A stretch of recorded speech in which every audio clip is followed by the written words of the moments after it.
If you want to be the best you that you can be, then stay tuned and watch Real Possibilities.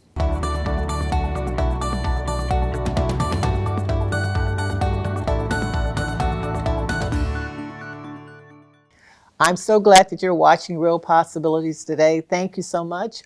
We have one of my all-time favorite guests since in the 8 years that we've been doing this show, and that's Dr. June. Thank you for being here with us today. You are always so full of information. I don't think I've ever sat down and chatted with you and didn't learn something that I should be doing that I'm not doing. So thank you for being here with us today. Thank you for having me. How long have you been practicing medicine now? How many years has it been? We're starting to approach almost 10 years. Wow. Right. And you are not just in Lansing now, but you're also expanding your services to Grand Rapids area. We're trying. That's in 10 point years. Of contention, but yeah, we're trying. That's in 10 years. So for our Grand Rapids audience, you need to know that as well. And so we're talking today a little bit about joints. My favorite If you topic. can move them, you should be very happy. You can move your joints without too much pain, get up, sit down. No. But there are a lot of people who have joint pain, particularly knees and other parts. Talk about joint pain and what's the root cause of it? What can people do? What should they look out for? How do they know when they should go to the doctor? So osteoarthritis of the knee and joint pain of the knee is one of the most common types of arthritis we can get. If you live long enough, everyone at some point will have some amount of osteoarthritis in their knees to some degree. Everyone to some degree. Whether or not it needs an intervention or something is another question, but it's a very, very, very, very common type of arthritis. Unfortunately, it's one of the biggest causes of people to lose work, go on disability, or basically feel like they're homebound because they're not able to get around like they used to.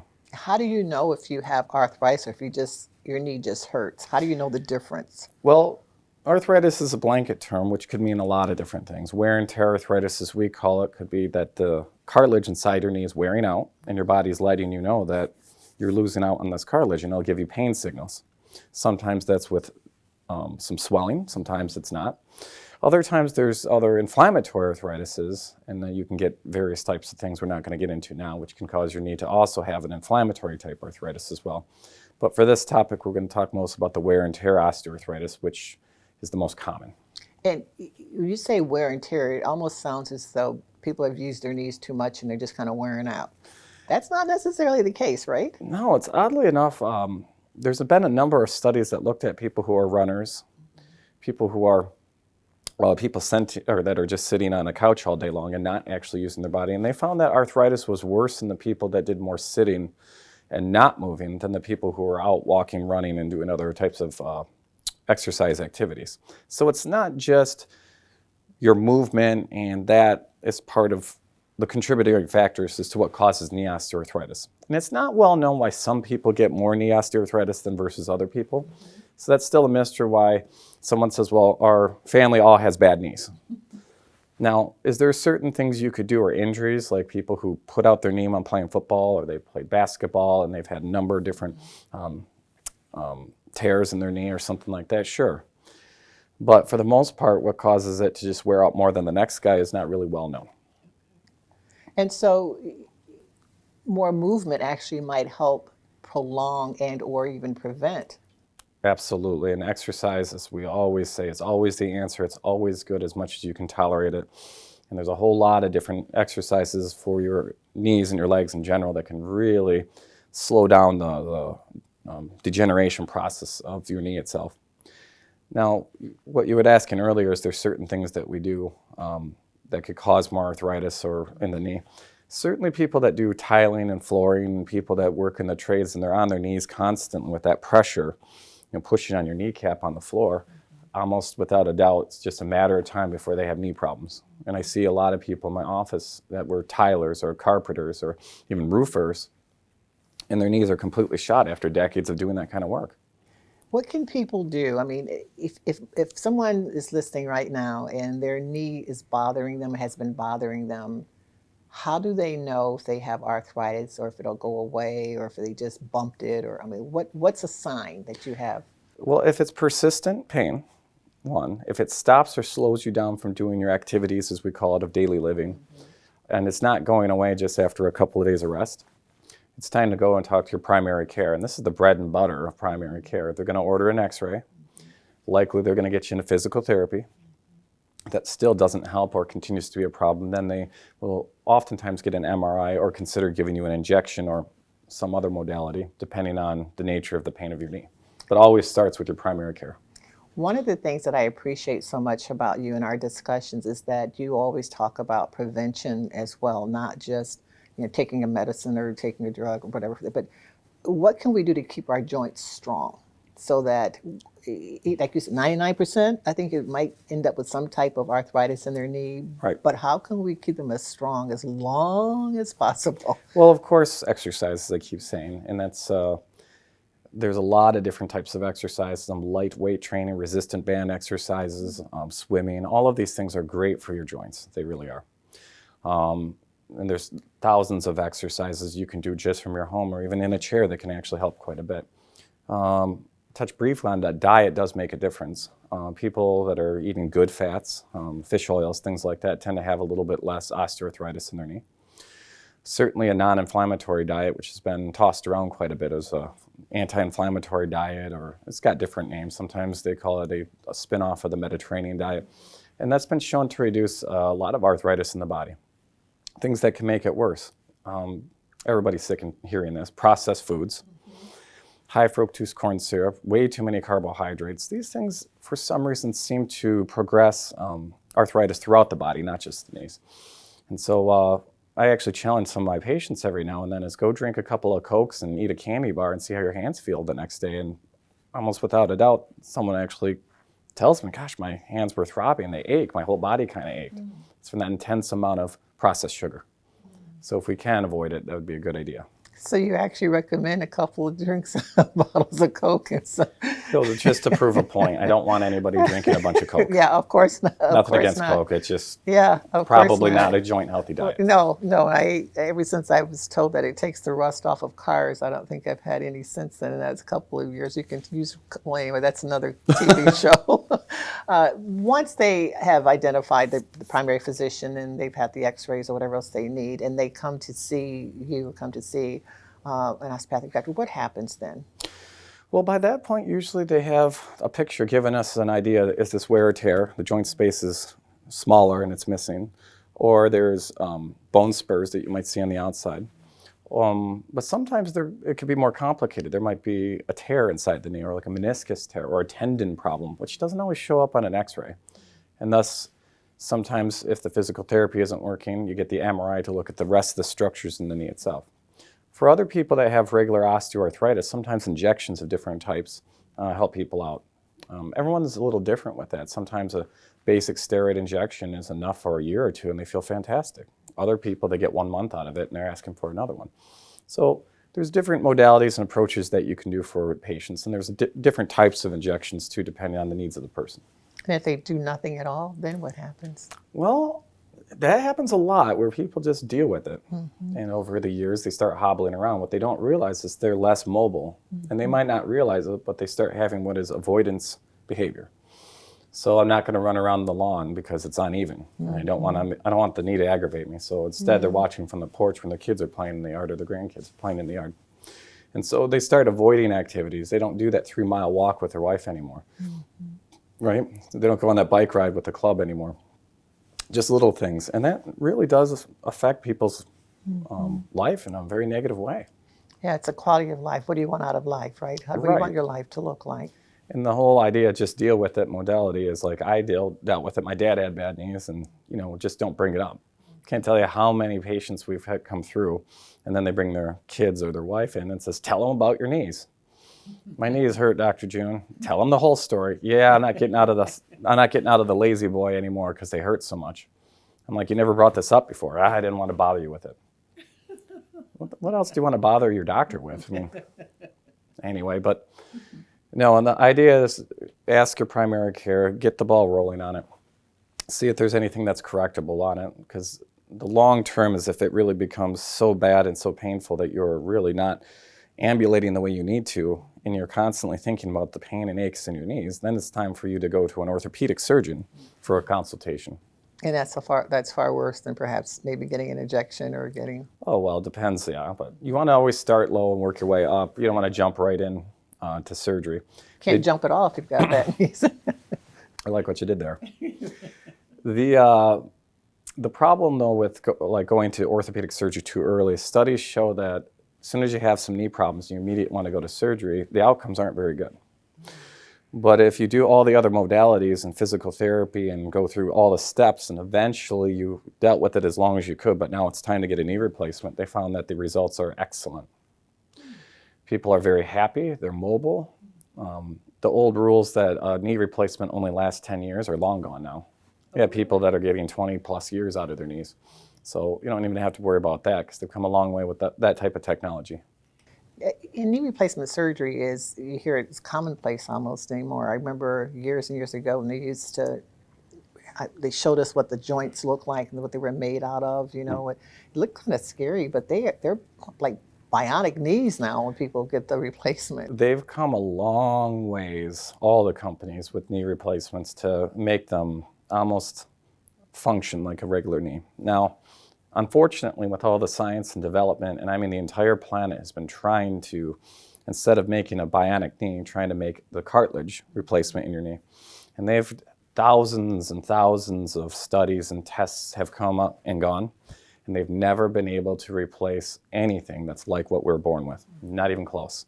Nothing is as unique and interesting as the cartilage in our knees. And once you wear it out, it's gone. And so replacement is the next best thing. That's all the more reason to take care of what you got, right? Absolutely. Yeah, take care of what you already have. With the knee replacement, I want to talk about shoulders too, but with the knee replacement, what's the recovery time? I mean, how long before people are generally, I know you can't, everyone's different. Everyone's different. They used to tell people a year, now it's more like 6 months, the average person. I had people come in and within 6 weeks, they're already doing great, doing everything they wanted to do. So I try not to give people unrealistic expectations because it depends on their level of fitness, how old they are, what kind of surgery they're going to do, because knee replacements, they're not all identical. Sometimes there's different approaches that they take with it. What I tell people is that expect that 6-month mark for you to be the new you. Is it rare that both knees need to be done, or just one or the other? So if you get arthritis in one, you're probably going to get in the other one as well sooner or later, or not necessarily? Well, human beings are funny things. Certainly you can get unilateral osteoarthritis, especially if it's an old sports injury. And so this knee is going down faster than the left. But what ends up happening is people start compensating on their better side, which causes a dynamic change in the other side. So you'll see that you naturally start wearing evenly, more or less. So a lot of people do have bilateral osteoarthritis of the knees. Generally speaking, surgeons won't do both at the same time because they need you to have one good knee or something and recover from one before they do the other. I'd say it's very rare, but I've seen it once or twice where they do both at the same time. But you have to be the right patient for that. Generally, we don't recommend that. Yeah, wouldn't think so. I mean, I don't. Some people just want to get it over with. Done. Yes, Yeah. just get it done no matter what. Other areas that people might be more prone to get arthritis in other joints is the shoulder, hand. Shoulder is up there. Hand is extremely common, the bottom of your thumb. And we've talked about that on this before, is that they call it the CMC joint, and this is very common to have bad osteoarthritis. And that's if you've been working hard and gripping on something or pushing a lawnmower or even gripping the steering wheel in your car when you're driving into work, and that just dull, fiery burn ache that's deep in your hand. And unfortunately, that's, again, your cartilage at the base of your thumb wearing out, and you're starting to get closer to being bone on bone, those dreaded words no one likes to hear. And unfortunately, unlike the knee, there isn't really a lot of great surgeries for it. There's injections, physical therapy, occupational therapy, and there is some minor different types of procedures they do, but the results are not fantastic. With the knee, you can expect someone to feel pretty darn good and have generally a lot less pain and a lot more functionality and nearly the same range of motion that they started with, which is nice. With the thumb, though, it's a surgery that basically only lasts about 10 years. And then you don't get the full range of motion back. And then they start talking about something called fusion. And that's where they fuse your bones together so you lose all that range of motion. That's not good. And so why is that? Why is the hand or the thumb so much more complicated than the knee? There's a lot of reasons for it, but the short story on that is that the dynamicness of some of these joints, like the shoulder, is that you have to have a full range of motion. The socket joint itself is not as protected as you get in with the knee or, say, the hip, which is another place you can get osteoarthritis. And so it's just at higher risk because of the dynamic and the shape of the joint. And that's why it's somewhat more complicated to do surgeries in the CMC joint or the shoulder than it would, say, the knee. These are generalizations, though. You mentioned the hip. I want to park there for just a moment too. Sometimes people fall and we're never sure. Well, I always ask the question, or people ask the question, did they fall because they had a bad hip, or did the hip fall create the bad hip? Which came first? But how do you know if there are issues with your hip? What are some of the signs that if you might need attention given to your hip? Aches and pains in the Yeah, because I have hip. aches and pains, but I don't know. Right. When you've been walking or even driving in your car and then you have a deep pain, not on the side, but more towards the center, like off of this middle area here, and we call it the inguinal area. If you get that deep ache that's deep down inside, that's more of your true hip. A lot of people say they have hip pain when it's out here, and that's a bursa, and that's usually related to either your low back or a number of the tendons and the fascial layers that are on the side here. So that's a different problem. People say hip. So when people fall down, it could be from back problems. It could be that they're just not steady. And of course, then you fall down and then you're in a whole world of mess because breaking a hip or damaging your structures there are one of the worst things that you can do as we're aging. It's fall. Yes, the morbidity and mortality is exceptionally high. As a matter of fact, it's one of the most dangerous bones to break is your hip. You could break your femur in the middle of it and it wouldn't be as dangerous as breaking the head of your hip. Because? There's a lot of reasons for it, and it's kind of debated about, but people tend to do poorly even after they surgically repair it, and people tend to start declining after that. There's a lot of speculation as to why the head of the hip is so dangerous compared to any other bone in your body. But the mortality rates can reach 40%, within the next couple of years of the elderly when they fall down and break a hip. Wow. Yeah. People debate whether it's you recover from a hip surgery faster or a knee surgery faster. So hips, when you wear out your hip just because of wear and tear arthritis, so osteoarthritis, and they're going to replace it, that's actually, I don't want to say easy surgery because there's no surgery that's easy, but the recovery rates on those are very quick. People are walking the day of the surgery afterwards. And again, it goes to the dynamic of the bone itself because it's a ball socket type procedure. So often people recover a lot quicker from that and do extremely well with it with a lot less pain in their lives. So I would say hip surgeries definitely have a very, very user satisfaction rate, I would say. But it has a higher mortality rate. If you break a hip, different. If you break it, okay. So if you have osteoarthritis of the hip, they replace it, mortality is nothing. It's very low. It's very safe surgery. But if you fall down and break the hip and then they have to replace it, that's what has the high mortality rate. Right, okay. It's a little different. Yeah, sure is. Yeah. Absolutely, sure. And so Michigan has horrible winters. People need to do what to be safe and make sure they take care of themselves as they walk. And one is that everybody knows someone who slipped on ice. Everybody knows someone who got horribly injured because they slipped on concrete, ice, stairs. It's okay to buy more salt. It's okay to pay a service to come out and take care of it for you so it really reduces your chances. It's okay to wear better shoes than what I'm wearing here in the snow that has a lot more traction to it. And so I would say I probably have a patient or two every year that's in a parking lot. And it just takes 1 minute of not having wherewithal and some black ice in a parking lot and down you go. And it only takes one fall on asphalt. yeah, make a huge difference. So take your time, be careful. Take your time, be careful, exercise. There's been a number of studies that show how good is exercise really for people for falling down.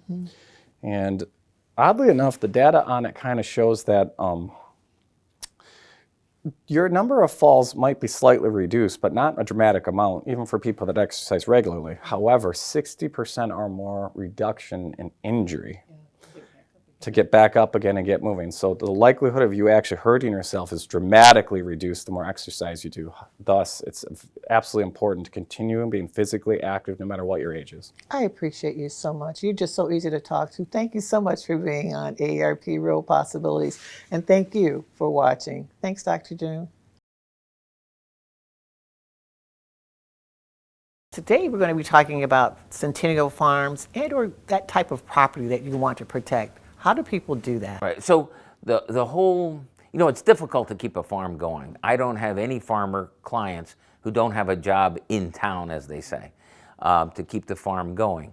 But here's the problem. This is why one of the major reasons why farms are disappearing, and it's not just farms; it's the whole middle class, right?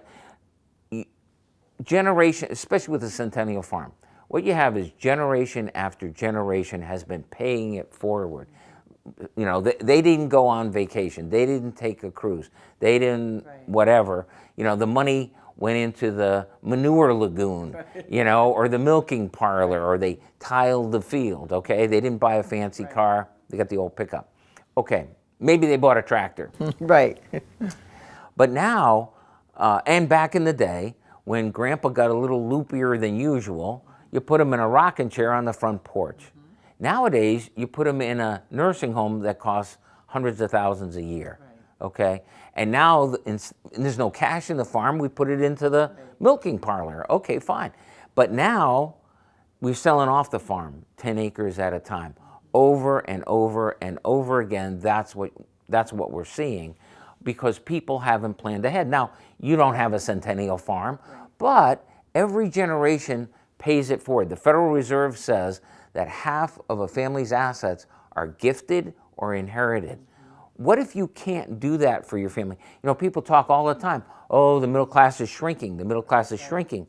We all stand on the shoulders of giants. So people need to pay attention and make certain that you protect your assets. Thank you, David. Thank you, Appreciate Paul. that. You bet. Everyone should be paying attention to the term direct care worker, family caregiver, what it means, and how you can get involved in making certain you have the best direct care workforce possible.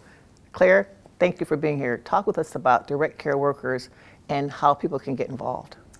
Sure. So direct care workers augment family caregivers and make it possible for people to stay at home or live as independently as possible. They go by many, many names. One thing we have to do through Impart Alliance and the State Direct Care Workforce Advisory Committee is come up with some common language around, who direct care workers are, how do we refer to them, what do they do? And it's important for family members to learn as much as possible about the issue, the shortage, who direct care workers are, what do they do, why are they important, why is there a shortage, and what can they do to help address the shortage? And I would just like to say that anybody, whether family caregiver, direct care worker, policymaker, people receiving services, everybody can make a difference in changing this problem that we're facing right now. To learn more about direct care workers, you can go to our website. You can join our statewide coalition. We have 2,000 members right now. And all you have to do to become a member is get your name on our email list. And we will be sending out e-blasts to provide updated information, action alerts that can walk you through how to make a difference, how to have common messaging so that we're all saying the same thing. And we need to do that to change policy, otherwise we're counterproductive. So it's an exciting time, there's a lot happening, and we invite everybody to get involved. Thank you so much for the work you do. We appreciate you. Absolutely. Thanks for this being here. opportunity. Thank you. Yeah. CATA's regional mobility solutions can help seniors seize the day. Hear what our riders and community leaders have to say about the value CATA brings to the lives of aging adults. CATA and Ready Ride have been wonderful with my services I need. Been using about 8 years, and I use Ready Ride and CATA. Well, the reason I like the Ready Ride service is, they take me where I need to go, and the drivers, they wonderful too, They let the ramp down, and I ride on, and they raise me up, and I ride on, they strap me in.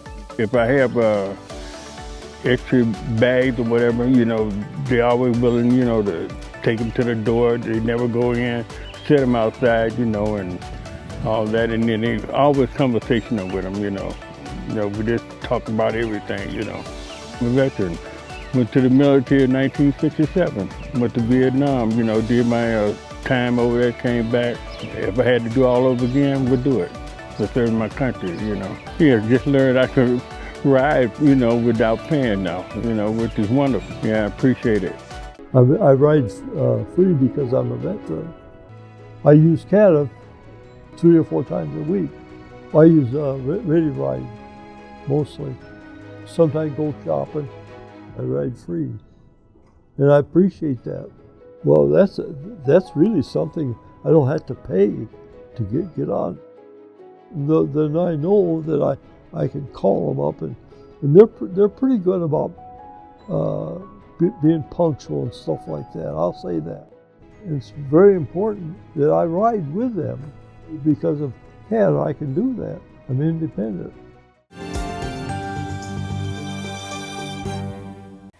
Hi, my name is Emily Morell, and I'm a PA at the Great Lakes Center Rheumatology. I'm here today to talk about Felty syndrome. Felty syndrome is seen in patients with severe or long-standing RA, seropositive RA, which means they have to have a positive rheumatoid factor or a positive CCP antibody, and they commonly present with the triad of RA symptoms, neutropenia, which is a low blood cell count, and an enlarged spleen. Patients present often with joint pain in their hands or symmetrical joint pain in some of their major joints. Neutropenia can be often seen in patients with recent infections. So when you have a low blood cell count, you're more prone to infections. So a lot of people will have skin infections or respiratory infections, or they may not have any. An enlarged spleen can be palpated on physical exam or can be seen on ultrasound studies. Treatment for this is to treat the RA. So patients will be put on a DMARD medication or a biologic medication such as Rituxan or Orencia. And in terms of treating the neutropenia on the short term, Neupogen is commonly used, or short-term steroids can also help with the joint pain as well as the neutropenia. And other considerations for this disease is you should also be seen by a hematologist for further recommendations of care, and other diseases that can present similarly should be ruled out, such as Epstein-Barr virus, HIV, leukemia, and be sure to contact your doctor if you think you have this condition.